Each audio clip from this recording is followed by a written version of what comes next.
ছাগলের গোশ গরুর গোশ কিনে খাওয়ার যদি সামর্থ্য না থাকে তাহলে কি করব? বিষ কিনে খাবো নাকি আগুন দিয়ে জিবলেটা পুড়াই দেবো? গরিব হইছি বলে কি কালাভুনা খাতি মনে চায় না নাকি? আসসালামু আলাইকুম। কি আর করি, ওই পোল্ট্রি মুরগি দিয়েই কাম চালাতে হবে। অনেকদিন ধরেই মন মন করছিল একটু কালাভুনা খাই, তাই আবার দৌড়ই যে 1 কেজি পোল্ট্রি মুরগির গোশ কিনে আনিলাম। মুরগি দিয়েই হবে আজকে কালাভুনা। ধুয়ে সুন্দর করে পানি ঝরাই নিছি। উপর দিয়ে আবার ফেলাই দিলাম পেঁয়াজ ফেরেস্তা।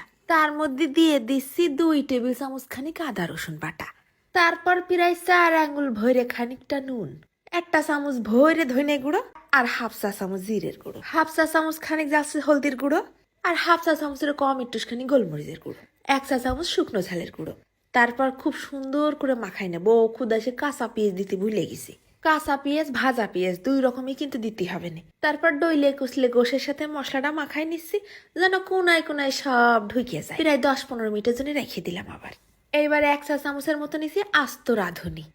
তারপরে যাচ্ছে 4-5টা লবঙ্গ, 2 তেজপাতা ছিঁড়ে দিয়ে দিছি। আবার তারপর দিচ্ছি 1/2 চা চামচের মতন মৌরি।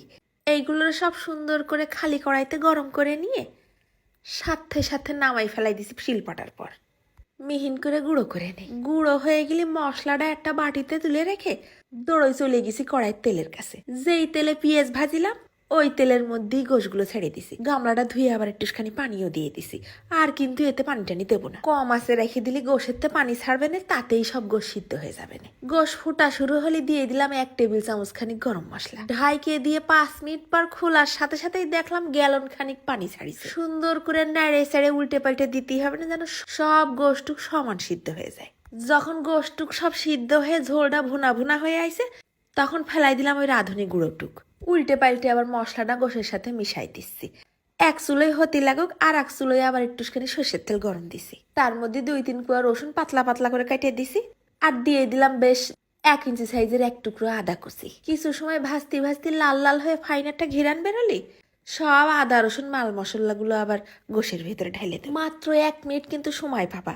সাথে সাথে নাড়ে আবার ঢাকে দিতে হবে, ঘিরানটা যেন উড়ে না যায়। পুরো রান্নাঘর ঘিরানে ভরপুর, দাঁড়ানো যাচ্ছে না মোটে। এরম করে মুরগির কালা ভুনা যদি রাইন্দে মানুষের সামনে দেও ভুলতে পারবেন না নে।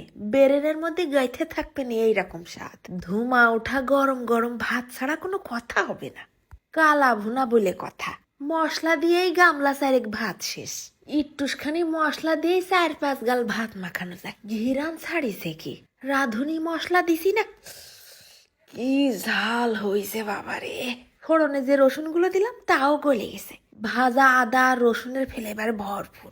রান কামড়াতে যে কি স্বাদ, তা হাঁস মুরগি না খালি বুঝতাম না। এরম করে একবার মুরগির কালা ভুনা খালি আর দাম দিয়ে গরু ছাগলের গোশ কেনার জন্য অপেক্ষা করতে হবে না। তাহলে আর দেরি কেন, পদ্ধতি তো শিখে গেলে। তাহলে হয়ে যাক এই শুক্রবারে একবার। খাতে খাতেই আজকে চলে যাচ্ছি। ধন্যবাদ।